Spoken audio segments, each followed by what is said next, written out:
where night turns into day and the action never stops, and where they run a track meet like no other in the world.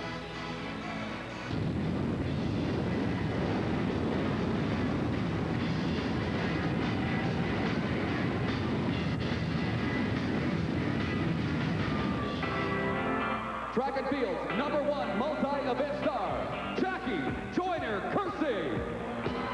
A decathlon world record holder, Dan the Man O'Brien. In 1995, he was ranked the #3 hurdler in the United States, Roger Kingdom. Ranked the United States #1 1,500-meter runner last year, Regina Jacobs. Three-time world indoor mile champion, Marcus O'Sullivan. Native Nevada, and last week's winner of the Melrose 800 meters, Brandon Rock.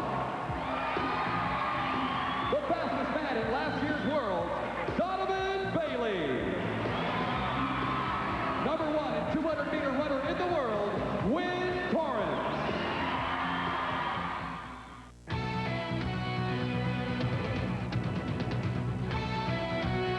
Dan O'Brien is the world's greatest athlete, but he never got a chance to prove it on the Olympic stage. This year, it is time for redemption.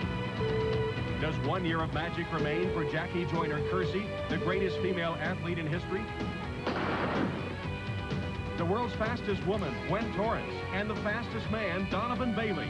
The Reno Air Games, next.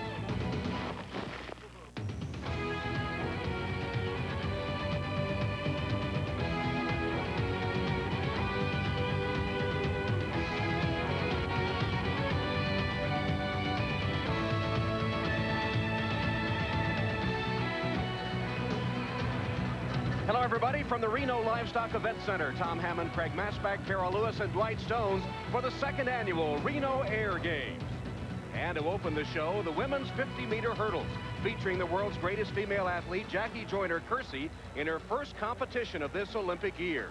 The three-time Olympic gold medalist coming off a rare, disappointing season that saw her fail to medal at the World Championships. It was a bad situation for me. Something I had never experienced. But once I left Gothenburg and I got back home and I sat down and I went over everything with Bobby and and we just I had to look in the mirror and I had to say to myself that how can I blame the body when the mind was at fault?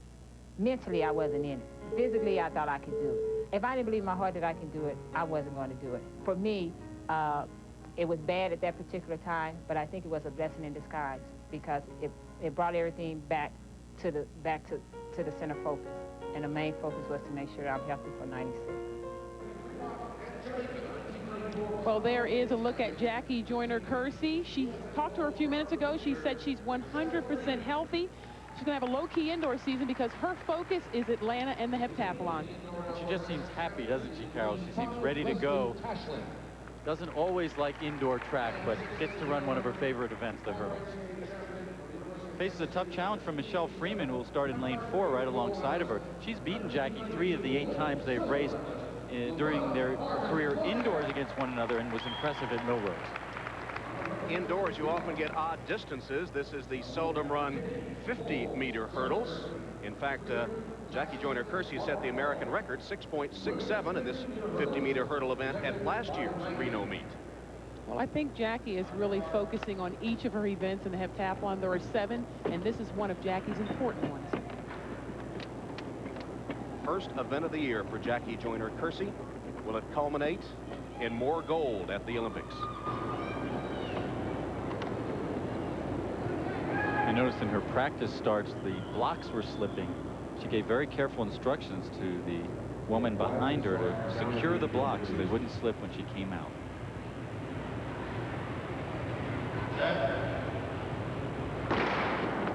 To the first hurdle, Jackie Joyner-Kersee with Dawn Bowles and Michelle Freeman. Jackie Joyner-Kersee and Freeman. Jackie Joyner-Kersee nips Michelle Freeman at the line. Very, very tight race right there. Jackie didn't look very comfortable coming out of the block. But again, this is her first meet of the season. This is where you get a few of the kinks out. Michelle got out on her very well, but Jackie stayed right in there, and it was a very close race. You see right there, Jackie did not get a very good start. She's behind Michelle Friedman, struggling a little bit, but Jackie knows what she has to do. She knows she's in this race, and she's running well. And so little time to make up for that deficit at the start, but she kept her cool, and you'll see her attacking the hurdles as she runs through the race, trying to keep the speed going in between. And as she comes up to the finish line, Jackie Joyner-Kersee nipping Michelle Freeman at the tape. Now let's go to Dwight Stones with the winner, Jackie Joyner-Kersee. Jackie, I talked to you just before the race, and you said you'd be happy just to run a nice, clean race. You got a very nasty little bump on your knee, but it was a very good time. Yes, it was a very good time. I'm very pleased. I just wanted to come out and be very competitive, and I'm pleased with the race. We're going to see a little bit less of you this indoor season than last, right? Yes, because I've been really training, doing my endurance work, and just not trying to get so sharp as far as speed is concerned, but try to see where I am, and I'm very pleased. Well, this is a nice way to start. Congratulations. Thanks, Dwight. All right, thanks, Dwight. Jackie talking about hitting her knee. Here you can see her grazing one of the hurdles, but nevertheless on the way to victory, and 6.73, that time second only to her American record, 6.67.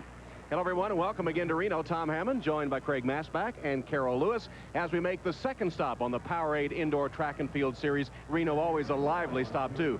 Carol, again, we have the reigning world champions in the sprints on display at this meet, and I'm really looking forward to seeing Gwen Torrence again. She was so impressive at Madison Square Garden last weekend. She was very impressive, and she was also very happy with that race. It was a personal record for her. But again, here the athletes are running a shorter distance. They're running the 50 meters.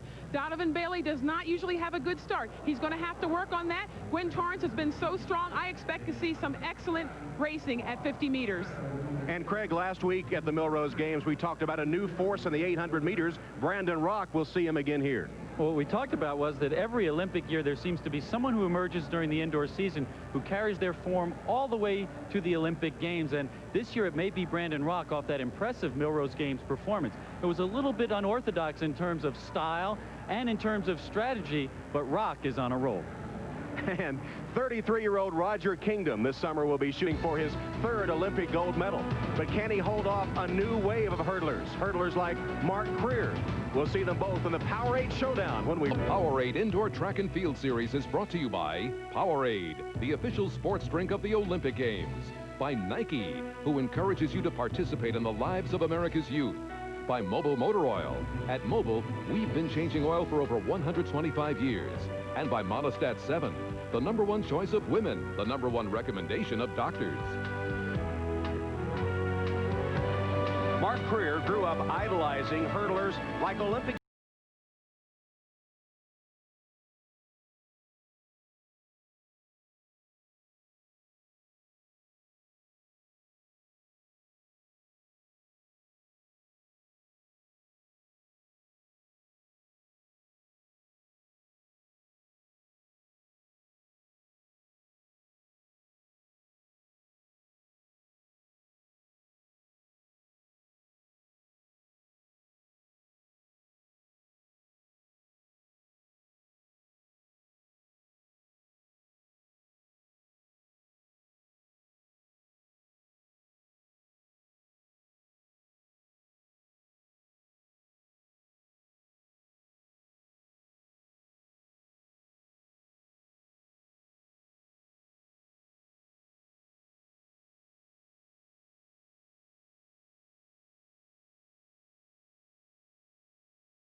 His old confidence back. Said a year ago I was nowhere. People were writing me off. I'm back. Then there is Mark Creer, #1 in the world, 1995. He broke his toe 6 weeks ago. He was third last week in Millrose, and he's fighting a cold tonight. He's hoping to regain his form. There are the lane assignments. Look between Creer and Kingdom in lane 4. Dan O'Brien, the world's #1 decathlete. Can he compete here? He sure can. He's beaten Roger Kingdom the last 2 times they've met, including last week in Houston. Tom, Dan O'Brien said he didn't want any mention of beating Kingdom. He says it makes Kingdom mad when it's on TV. Fair start. Creer away well. So is Kingdom. And in lane 2, Derek Knight. Come and go. to the finish, a lean, and a victory for Mark Creer. Well, that's got to be a good confidence builder. As I said earlier, Mark Creer broke his toe, lost 3 weeks of training, which is an awful lot if you want to run indoors. Also, very short race. This is only 50 meters. The start is very, very important here. The 3 men in the middle, Kingdom, O'Brien, and Creer, got out of the block very well. Think about it. Last year he won this race, and it catapulted him to a #1 ranking for the season. As Carol, you said earlier, battling a cold, coming back from injury. Look at him on the right of the screen. Had a much more even race than everybody else, kept his composure, and I think that was the difference in this short but sweet race. Mark, it wasn't the 6:41 you ran last year, but a 6:48 victory, and more importantly, no ill effects from that broken toe. Yeah, I thank God for this victory. You know, I was set back a little bit, but came out here, ran competitive. My second race, I'm happy. I told you, when you're fighting a cold, sometimes the body works better than when it isn't fighting a cold. It was. I was able to focus on my technique and my running more, though, than the other athletes, Dwight, and I think it paid off today. All right, congratulations. Nice job. Thank you. Up to you, Tom. All right, Dwight, and behind you, this is some of the entertainment for the fans here in Reno. Always a wild time in this city. And speaking of wild, it could be a wild summer for Mark Creer, his wife Keisha, expecting their first child just before the Olympic Games. Dan O'Brien finished 4th here, and Roger Kingdom was 6th. Now let's go to Dwight for the women's long jump. Tom, this is Shayna Williams on the runway for her first jump in the women's long jump. Shayna was an All-American in the long jump and the heptathlon while at Seton Hall back in 1993. Checks her step there on the runway a little bit. A lot of the athletes will have trouble finding the board here in Reno because of the altitude. They'll get down the runway a little faster here than they might in a lot of other places that are closer to sea level. Shayna very fast on the runway, but she will check her step a little bit, drop her arms just a little bit before the board, and doesn't get great height there and doesn't extend into the pit the way we've seen her do before. But it is just the first round jump. 21 feet, a good solid jump in the first round. Now this is Marika Veltman, formerly of UCLA. She made the World Championship team in the long jump last summer and competed at the World Championships in Gothenburg. A little following there from her UCLA former teammates. Veltman 5'7", 130 pounds, gets down the runway very well. Jumped over 23 feet at altitude up in Sestriere, Italy last summer. And she has a jump right out there around Shayna Williams. Veltman also a heptathlete while at UCLA. Graduating in 1993. No height whatsoever off the board on that particular jump. But she exceeds her personal best in the event. Her coach, Kevin McCarthy, there giving her the word. 21 feet, 3/4 of an inch, and the lead here early in the long jump, a personal best for Veltman. Back up to you, Tom. Last week, Kevin Lyles pulled the upset in the 500 meters at the Millrose Games. Can he do the same at 200 meters? We'll find out next. Gorgeous Lake Tahoe in a valley ringed by snow-capped mountains. Welcome back to Reno, the biggest little city in the world. And back inside the Reno Livestock Events Center, we're ready for the men's 200 meters. Featuring Kevin Lyles, who upset a strong field to win the 500 at Madison Square Garden last week. As a senior at Seton Hall last year, he was the Big East champion at 200 and 400 meters. It's giving away a little something to a man like this man, Dave Dopek, the NCAA champion last year for DePaul. DePaul didn't even have an indoor track, and yet he won the NCAAs. A big man, though, Carol. Very, very large. We talk about a good track for running a 200 meters. This 200-meter bank track is a good track, but at 6'5", 195 pounds, that means tight turns for a man as large as Dopek. And you're looking at Todd Long. Don't dismiss him. He was the 1995 U.S. indoor champion and former Big 8 champion at Oklahoma University. Really came from nowhere to win that U.S. Indoor Championships. And this is a wild and crazy event. It's really two events. One, who's going to be first to the finish line? Two, can everybody stay in their lane? Fair start. Kevin Lyles away with Todd Long.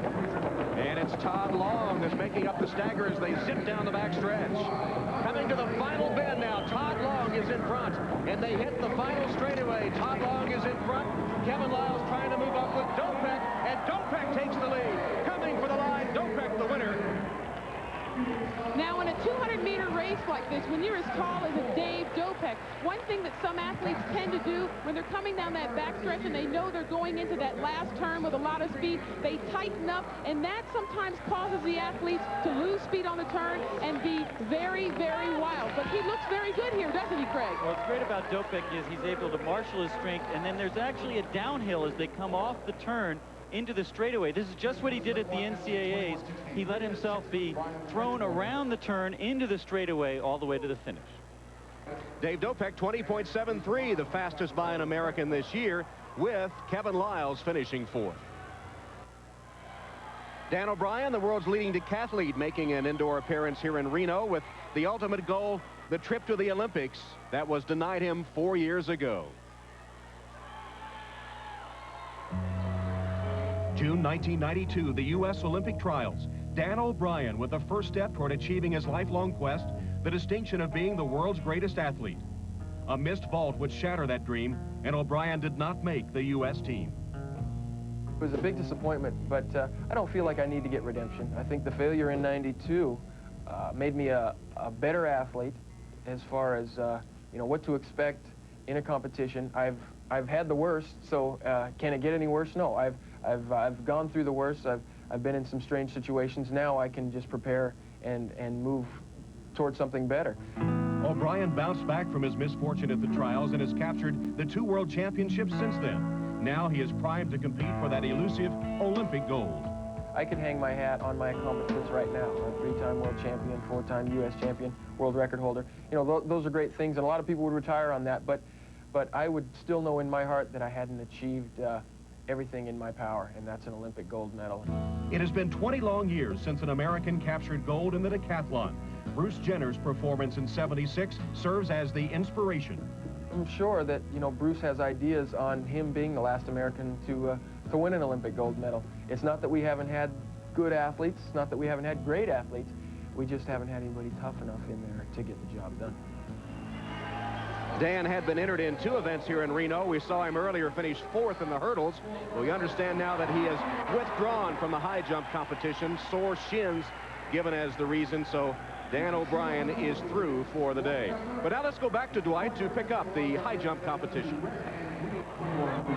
Well, Tom, with Dan O'Brien out of the high jump competition, it was left to this man, Randy Jenkins, and he had quite a circuitous route to take. He started on the women's long jump runway, then crossing the sprint track. But he's such a strong jumper, it was really not a problem for him. Formerly the NCAA indoor and outdoor champion, he's been the man with a hot hand this indoor season, already jumped 7.8. And on this jump at 7.4½, his second, he gets his height right on top of the bar. And this is really his worst result of the indoor season. He wins the competition with a paltry 7.4½. They jumped 7.6 here last year. Noji the same height, and Barton only 7.2½. They can do it much better than that, Tom. Later today, the world's fastest humans, Donovan Bailey of Canada and Gwen Torrance of the U.S. will each face 5 challengers in... Well, just moments ago, Marcus O'Sullivan withdrew from the mile. We understand it's due to that lingering calf injury that's been bothering him. So Marcus O'Sullivan unable to defend the Reno mile title that he won here last year. And now we're ready for the men's mile. And since Marcus can't run, we thought it'd be great to have him with us. Welcome, Marcus. I know you're disappointed you can't avenge your defeat at the Millrose Games, the Wanamaker Mile, to Niall Bruton, your countryman. Well, Tom, I actually would love to be down there starting the race. It'd be a lot easier for me than up here. There you see the starters in the mile run. Jason Pyra in the sunglasses, another man to watch from BYU, was second to Marcus here last year. And Brian Baker moves out to set the early pace here in the mile. Baker, a teammate of Niall Bruton's, who has to be the favorite, Marcus, I would think, with you not being in the race. A year ago, you won this race. Does the altitude affect this race at all? You know, Craig, last year I thought the altitude was going to have an impacting factor, but it really didn't. And that's when I left the track feeling that a sub-4-minute mile is definitely viable on this track. You know? I know you had promised the crowd here you'd come back and run that sub-4-minute mile. Now you've told them you'll come back next year and do it. I keep promising. At least I honored half the deal. I came back. And how long are you going to be pounding the boards, Marcus? Well, I'm giving myself another 2.5 years. And at that time, I think I'm going to have to start thinking about moving on. 34-year-old Marcus O'Sullivan. practical pace at the moment, and Jason Pyra has now moved out to take the lead. Baker second and Bruton third at this point. Pyra's the guy who trains at 4,500 feet, just about the same level of altitude as we have here. That's in Utah. And I talked to him before the race. I said, you should have an advantage. You train at altitude. Why not take it out and make these guys worry a little bit about that altitude? He says, I really don't like to lead. Everyone always expects me to. Here he had to do it, Marcus, because the pace was slow. I think the altitude will be to his advantage. He does train at altitude, like you say, and I think he's proving it right now, and he thinks he's in pretty decent shape too. 62 seconds for the first quarter. What would you be thinking if you were in this race and they went out at 62? Well, last year we went out about 61, same kind of pace, but with the altitude you kind of make an allowance for it, and the athletes are probably feeling okay at this stage. Pyra's in front. Bruton has taken over second. Baker now back to third. In fourth is Mark Davis in the yellow. It's funny, Bruton said after the race last week, the reason he made the early move in Millrose was because he didn't trust his fitness at the end. He'd had that car accident. He didn't feel good during the race. That's why he moved early, but yet he looked so good last week. He looked exceptionally good last week. He moved earlier than I thought he would, and when I went away, that's when my leg gave out on me as well too, but he's finishing well, and I think he's looking very good. And now Brian Baker has reclaimed the lead. Niall Bruton alongside in second as Pyra drops back into third. After that, Mark Davis is fourth, and then Martin Kano, the son of Kip Kano, in fifth. They picked the pace up, 61 seconds for the second quarter. And I wonder, Marcus, whether we see a little bit of a team race going here. Both Baker in the black and the white top Bruton ran for University of Arkansas, train together every day, travel together. Is this an advantage for them at this point? Well, you know, I'm sure there's a lot of mind games going on right here. I think Baker may feel he knows what kind of shape Niall is in, and Niall knows what kind of shape he's in, and therefore they're playing off each other. The two former Razorbacks right together. Niall Bruton and Brian Baker. Baker in the all-black. Bruton has a white singlet. As they come through the stretch, and sneaking a peek over his shoulders, Niall Bruton has a slight lead over Baker. Pyra is third. Davis starting to fade back a little bit as Kano comes on. Bruton looked so good when he geared up at Millrose. And once again, I think he may run away from this field, Marcus. He's starting to look very impressive indeed, Greg. Niall Bruton starting to open up on the rest of the field. Pyra retakes second. Baker now back into third, and Kano is fourth. Niall Bruton with a cushion over Pyra, and Baker coming on to take second.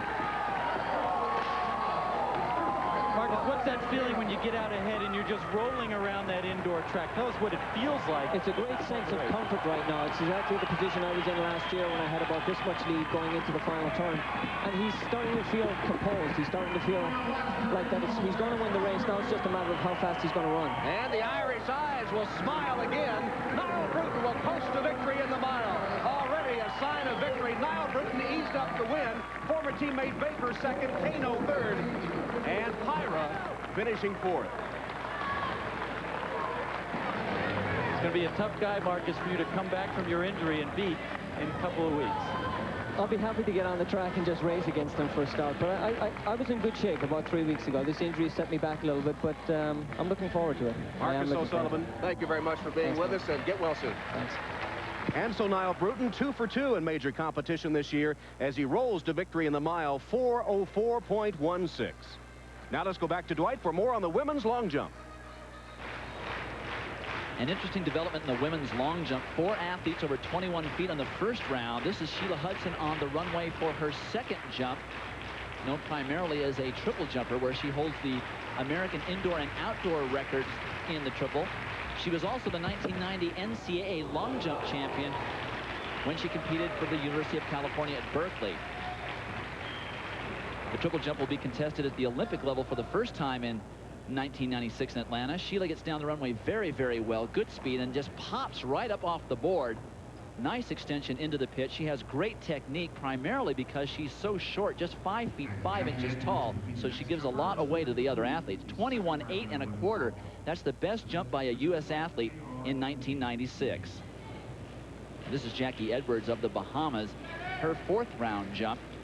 Currently tied for 3rd. One of those athletes over 21 feet on her first jump. It's got the Caribbean athletes do very well in Atlanta, as they did extremely well in Gothenburg at the World Championships. Edwards doesn't get down the runway quite as well as Hudson, and had some trouble with her trailing leg there off the board. But she's one of those athletes that's a great jumper. She gets off the board extremely well. Good height.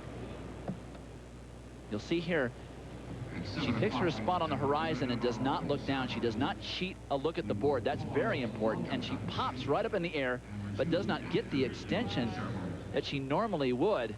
And you can see there's not happy with her technical effort, and she almost catches Hudson, 21 feet 8 inches, and currently second. Thanks, Dwight. You know, some of the biggest stars in track and field took a turn as fashion models in Atlanta this week as the new USA Olympic track and field uniforms designed by Nike were unveiled. When you hear your name, you will come out. We make that semicircle, okay? So, Gail, okay. Oh, yeah. And then Cedric, and then Michael, and then Jackie, Carl, Dan.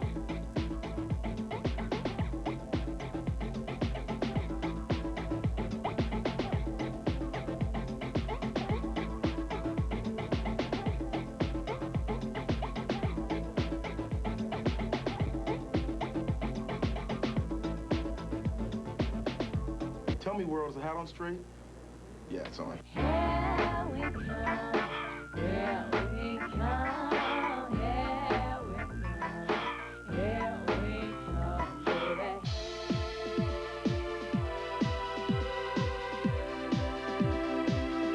Dan, and then Holster. Oh, Dan got it. Dan, go, Bobby! Go, Bobby! Go!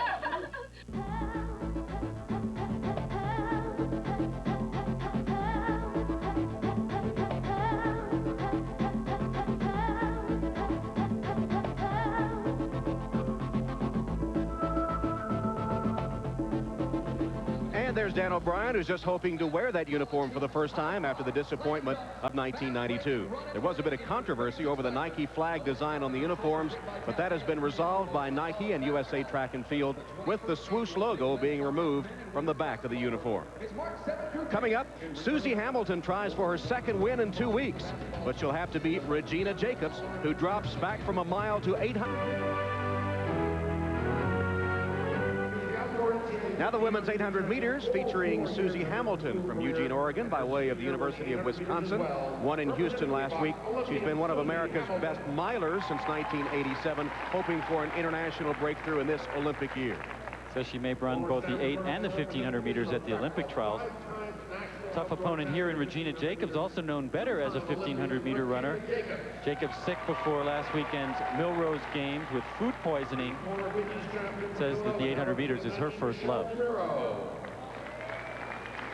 Susie Hamilton won her first national title at the age of 15 way back in 1984 when she took the 1500 meters at the U.S. Junior Championships. 9 NCAA titles from 800 to 3,000 meters at the University of Wisconsin.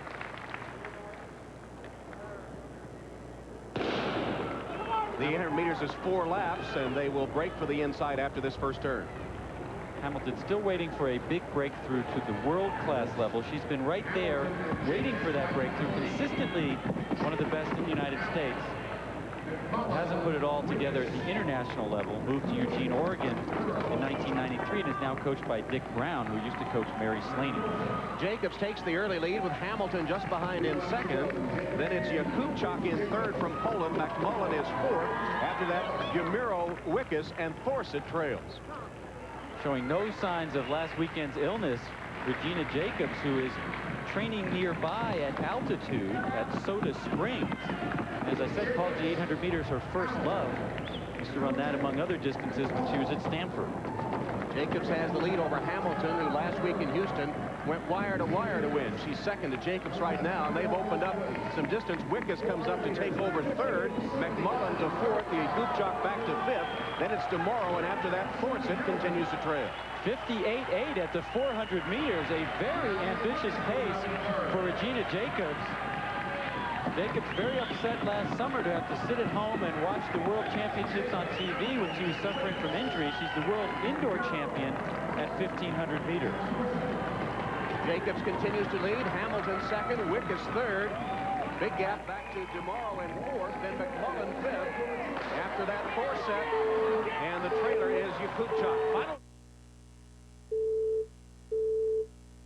Hamilton, but watch out for Wickus. Wickus was able to hang back while the other two were duking it out early on, if she can stay close, she could zip by at the end. Final turn. Susie Hamilton now begins to draw away from Amy Wickes. Big margin back to DeMuro, who passes Jacobs. They're coming through the final strides, and Susie Hamilton in front. Amy Wickes in second. Susie Hamilton wins the 800. Wickes second. DeMuro third. McMullen is fourth. Jacobs fading to fifth, with the trailer, Yakupchak. 2:02 for Susie Hamilton, fastest by an American this year, and the kind of performance that let her step up to that world-class level. Susie Hamilton, 2:02.72, fastest by an American this year and a personal best. Regina Jacobs faded to fifth. Well, this Reno Livestock Event Center is one of the most popular stops on the indoor track tour. And just outside the event center is the site of the world-famous Reno Rodeo. It's the wildest and richest rodeo in the West. Just one of the many events Reno proudly hosts. The auto racing world's best converge here for the Trans Am Championship Grand Prix. In the air, it's the National Championship Air Races. And for those who prefer to participate rather than spectate, there's world-class skiing. But the world's biggest little city is best known for its gaming and nightlife. Reno boasts over 40 hotels and casinos. Its proudest spectacle is the nostalgic Reno Hot August Nights, a celebration of America's love affair with classic cars and rock and roll. It's Reno with many ways to play. In a moment, Brandon tries to celebrate a homecoming like a rock. Snap that trail leg. Over at the El Dorado Hotel and Casino, they posted the line and took bets on some of the races. There you see the race line in the men's 800 meters. And Brandon Rock, who formerly worked at the El Dorado as a busboy and then a waiter, is the odds-on choice. And he was telling people in the sports book at the El Dorado yesterday that no doubt he was going to win. Certainly the heavy favorite and the hometown favorite. A lot of cheers as he was introduced. Some tough competition, including two Kenyans, Joseph Tingale and David Kiptoo. Tingale and Kiptoo told me they're afraid of this guy. They said you never know what he's going to do, and you know you're going to have a fast race because he loves to lead. Well, this is his home track. He attended the University of Nevada, Reno, until that school dropped the men's track program and transferred to the University of Arkansas. He's 6'4". Many were surprised that he negotiated the Madison Square Garden narrow track so well a week ago. This one should be more to his liking. That's a kind way to put it, Tom, since I was the one that said there's no way he was going to be able to win on Madison Square Garden's track. He proved me wrong, and this is the best race pattern for him. He likes to be in the front. He feels comfortable there. He has that long, incredibly long stride, so that he stays out of trouble when he's up in the front. It's when people get by him and he gets boxed when he starts to get a little nervous and has problems. Those big long strides carry Brandon Rock to the front. Then David Kiptoo, George Curse is third. Tingale moving up on him, now taking third, with Redwine and Perea, known for that late kick, trailing the field. 51.61 at 400 meters. That's incredibly fast. World record pace. I don't think they can keep this up. Here goes David Kiptoo to move by Rock and take over the lead. Kiptoo goes to the front. Rock now back into second with Tingale in third. Kiptoo, U.S. champion in 1994. Final lap. David Kiptoo is the one to catch. Brandon Rock is still there second. Joseph Tingale in third. Rock has such heart. So many times he seems to have been out of races last season, and he's been able to come back, and here he comes again. Kiptoo has the lead, but here comes Brandon Rock in the final straightaway. Rock moves up to challenge, and Brandon Rock goes to the front. Welcome home. Brandon Rock wins. 1:46.88, the fastest in the world this year by almost a second, Tom.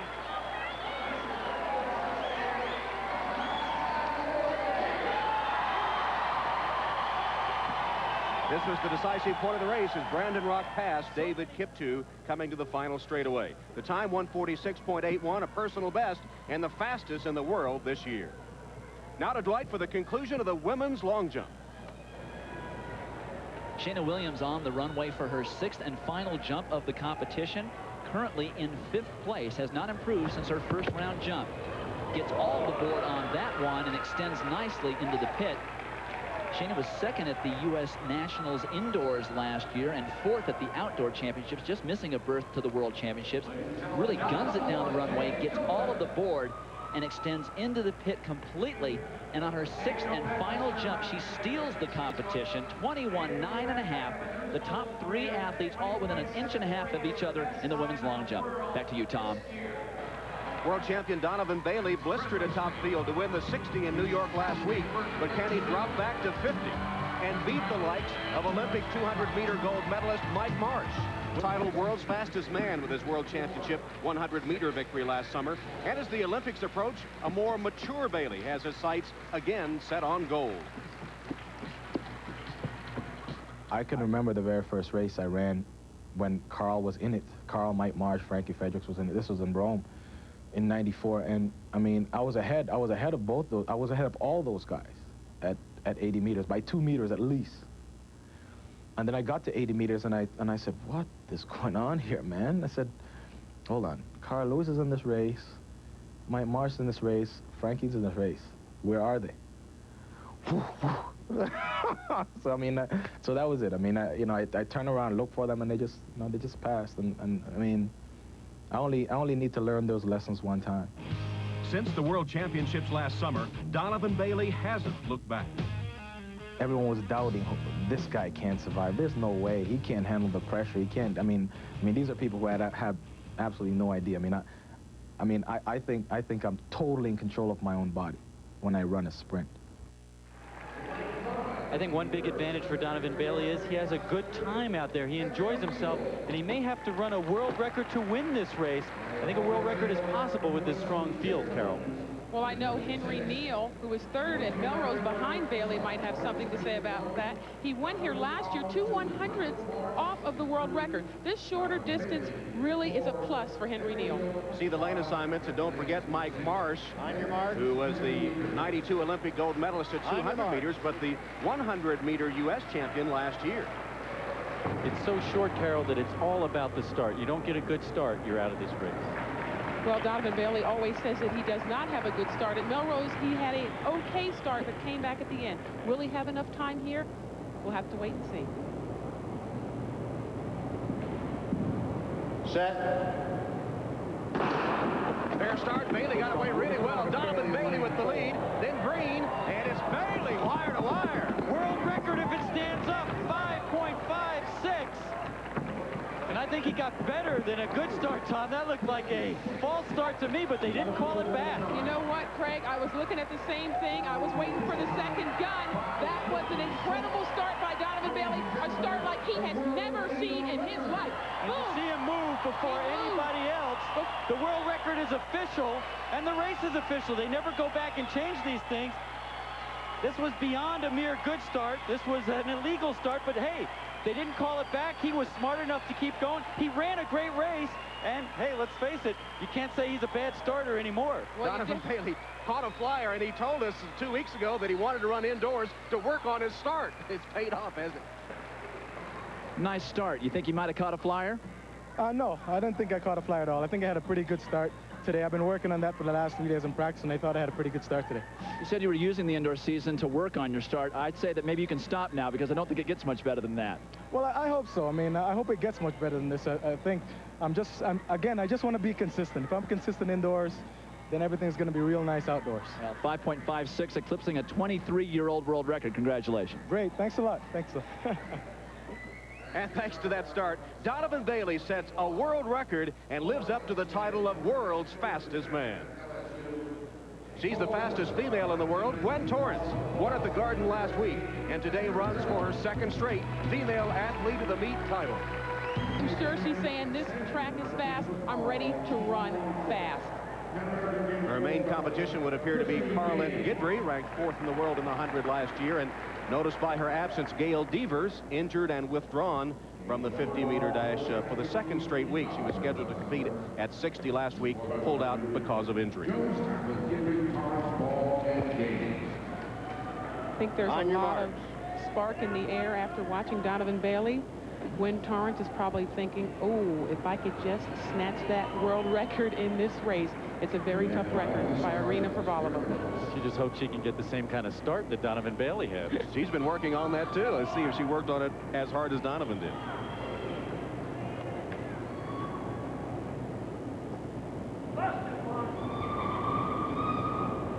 Set. Fair start, and Torrance is away well with Guidry, and Gwen Torrance now takes the lead. Gwen Torrance to victory. And that looks like an American record for Gwen Torrance. I'm sure she is very excited. She's been working very hard. A personal best last week at Melrose, and unofficially 6:07, which would eclipse Gail Devers' American record of 6:10. Now you think, what would have happened if Gail Devers would have been here? Again, we're looking at the start, Craig. Gwen gets an excellent start here. She's out and running. She gets a very good start. Carlette Guidry on her right. While we're looking at the screen, there is nothing that Gwen Torrance is thinking about right now but driving out of the blocks. She comes up, she gets into her running form. It's very important in a race this short to get up into your running form as fast as possible. And now Dwight with a new American record holder. Gwen, another week, another personal best, but this time it's an American record. Congratulations. I can't believe it. I got so pumped up after Donovan broke that world record. He's the worst start. I said, well, if Donovan can have a good start, I'll be God. I just got to get me a better one. And I just was really excited after that. Well, I'll tell you, it's not just the start. You're getting into your running form so early. What are you doing differently that's allowing you to get into running form after like 15 meters? I am trying to get very confident at the start because I know that's where the race begins, indoors. And I've just been really working on my start, and it's paying off for me. Well, outstanding. A great performance here like last year. Just keep it going. Thank you very much. Yep. And so Gwen Torrance appears at the top of her game in this an Olympic year. Guidry second, Gaines was third. And for the second straight week, Gwen Torrance is our female athlete of the meet.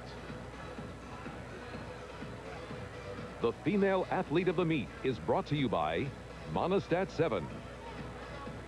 And so the Reno Air Games end in a blaze of glory. Donovan Bailey of Canada sets a world record in the men's 50-meter dash. Auto flyer or not, it was an impressive performance. And then Gwen Torrance from Atlanta followed that with an American record in the women's 50. Now this is Tom Hammond for Craig. The first hurdle also